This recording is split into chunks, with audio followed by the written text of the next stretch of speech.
অনেকের গত 15-16 বছরের যে খিদা, কোন খিদা তা তো বুঝেন, বিভিন্ন ভাগ বাটোয়ারার ক্ষুধা হা করে আছে।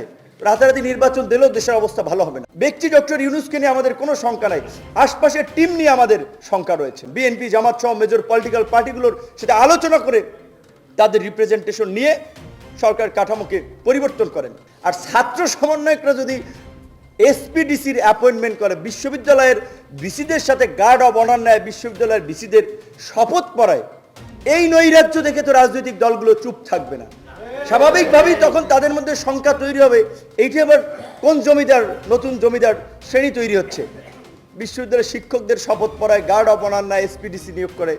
সুতরাং এই যে হজবরলতা তৈরি হয়েছে, উপযুক্ত ব্যক্তিরা প্রফেসর মোহাম্মদ ইউনূসের পাশে না থাকার ফলে বিএনপি, জামাতের মতো একটা শক্তিশালী রাজনৈতিক দল ছাড়া এই আন্দোলনকে কখনোই সফল করা সম্ভব হতো না।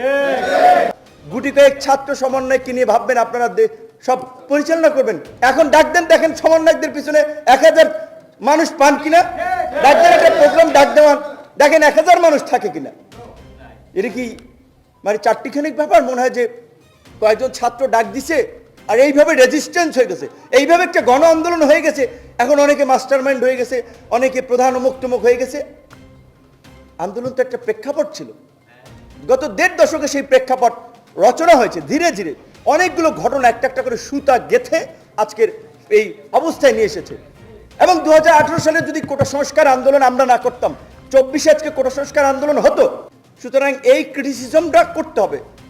সে বলুক আর নাই বলুক, এই ক্রিটিসিজম করে প্রয়োজনে আন্দোলন সংগ্রামের মাধ্যমে চাপ প্রয়োগ করে তাদেরকে বাধ্য করতে হবে জন আকাঙ্ক্ষাকে প্রাধান্য দিতে।